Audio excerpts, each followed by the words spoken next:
Greetings folks, Gears here with a 5-minute tour. I'm going to show you some of the stuff that we've been doing in this world and just try to bring everything up to speed, at the same time make my first YouTube video ever. This is a starting area. This is where I first started out in the world, and I've talked about a cave I discovered. There's like a little shaft coming down here with a little spawner down here. I just threw a bunch of light torches in here to make it safe and habitable. This is where I kept my bed for the first little bit, just until I had enough food, if I recall. My garden that just barely got me going, and then the path that takes me to the new area. I'm going to follow the path and I'll catch you up on the other side. Here we are on the final approach to the cave. I cleaned it up a little bit around here, and this was much the same as the way I found it. I did a little bit of cleanup inside here, but not much. I created a back door access there. There's a lot of vines and things that were in here that I cleaned out. And then I started diving. I picked this spot because the coordinates were 0, 0. So I use 0, 0 as my point of reference for everything I do down here. I have to do a lot of measuring for some of the traps that I build. It's nice to have a reference that I can always know exactly where I am. As we get close to the bottom here, you can see that I've cleared out some of these areas here. Some of this was already caves, and some I dug out. And here we are, at the very bottom. I'll take you a tour on everything that's around here. Enchanting table. We'll come back to the portal in a few minutes. This is my first chicken farm. Oh, I have a chicken up there. I'd put lots of stacks of chickens, or chickens' eggs up there. And it's a great way to get experience in food. This is how I gathered all the reeds for my bookcases there. It took a while, but I wasn't in any kind of big hurry. My pumpkin farm. As you can see, it's not very efficient at this point. I got plans for it though. Should improve. Now this is my slime farm. As you can tell, these aren't slimes. I just use it for stashing my sheep in for the meantime while I am trying to come up with a better place for them.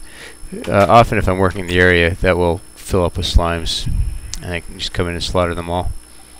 This is the wheat farm. You can see the water coming down there, picking up all the wheat, harvesting it all, and the seeds, and it brings it all down to me at the bottom here, central collection area. And while it's doing that, we will take a look at the great giant chicken. Oops. There's our big chicken. Inside the chicken there's a similar chicken farm like I showed you in there. It's just inside his butt. There's my storage area. Lots and lots of resources over there. Okay, so I just flip the switch again. The water turns off at the top. I grab my seeds and replant. I have to replant manually. I don't think that there's another way to replant besides manually at this point. Hopefully that changes, but if it doesn't, we will keep doing it the old-fashioned way. Okay, now that we have things replanted, we'll go take a look at some of the other things we have here. Lots and lots of chests. I used a plugin. It's called Lock-It, and what it does, it allows you to put signs on chests that lock it and make it private for just me. That's my tune's name, and it also allows me to label the chests. Since I have absolutely no memory whatsoever, I use that plugin to help identify for me where things are. I'm going to take a walk down here to the Iron Golem farm. When I'm down here at the bottom, in fact, anytime I'm working with furnaces, I prefer to use buckets of lava to heat them. Lava's free, there's so much of it available, and so I'll just create a little opening like this and then fill up my buckets. And then I'll fill up these openings when I'm done with dirt or cobble or whatever. and just pop the buckets in there, and then cook whatever it is I need to cook. I don't have anything on me that needs to be cooked right now. I'll just store these buckets in here till I do. We'll take you up one of these modules for the iron golem farm. This is I'll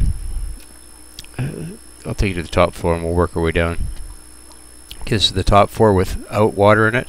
This is just preparatory to bringing villagers in really at this point. The reason I haven't brought villagers in yet is because I have to create an access to the sky for them. There's no sky access at this point. I'm missing a couple blocks.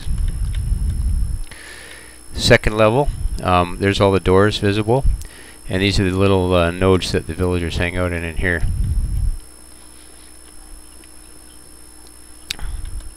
Then our iron golem will pop into these little channels here, and they'll get pushed forward with the water current. I'll have a water source block on the inside edge of these slabs here, pressure plates, and it'll push the golems all the way to the end. We have a few golems down here right now. So why don't we activate that and see how it works. I find that when I have a lot of golems, sometimes the I'm going to back up. Sometimes the fire isn't quite enough to kill them all. It looks like some might glitch out into glass. So we'll just run it again until they're all dead. You can see the piston opens, the lava flows, the piston opens. Interesting. I must have a major glitch going on somewhere. Oh, okay, I know what's happened. Is I pushed that button too soon. The circuit I have going down below, the timer, has not yet reset. So this is the circuitry I have down there, and this is the whole timing mechanism. So I have to wait till the redstone goes through all these repeaters before I can push the button again. So now that it's done that, I can push the button again. I don't normally push the button right after very fast that way, so it's never an issue. And here we go. So that's the rest of them. So it's been running. I've been working in the area, and that's been running a while. It was a pretty good harvest. All that iron that you see there is what it produced. I think I had one block in my inventory. I usually like to keep one block of iron just for, you know, backup in case the tools break and such.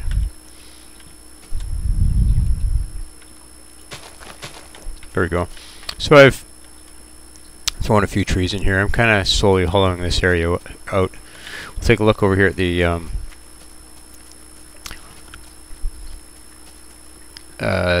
active one now. You see I've carved a hole right to the sky here. Oops, missing stairs. And you can see I've got villagers sitting inside these. And there's a villager grouping on each edge. And these are kind of nice because it allows me to trade with the villagers as well. And I have an awful lot of villagers in there, and some of them are sparse. Okay, so that's it for here. I'm going to go back to the central area. I'll take you over to the nether portal. Okay, here we are coming back to the central work area. I'm going to go through the nether portal now. We'll head to the nether.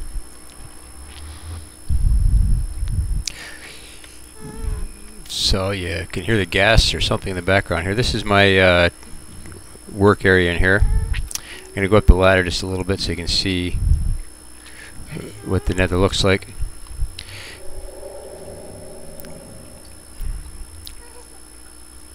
Going down.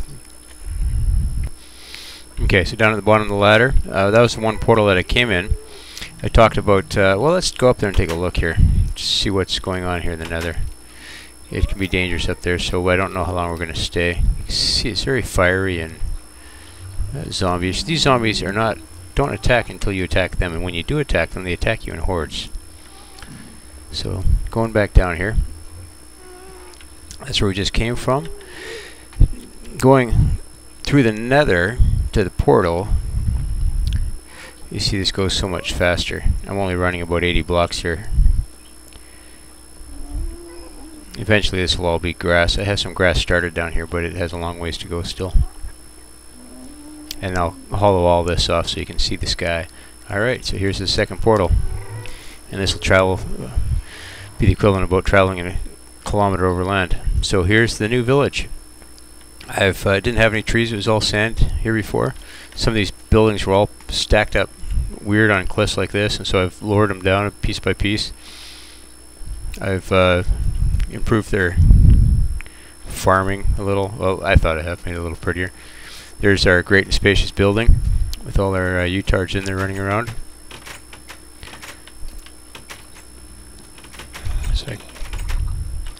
And here we go. That's full tour of the place so far. I hope you enjoyed it. I think the future tours will be shorter, but I wanted to give you a glimpse of what we've got going on so far. Thank you for coming.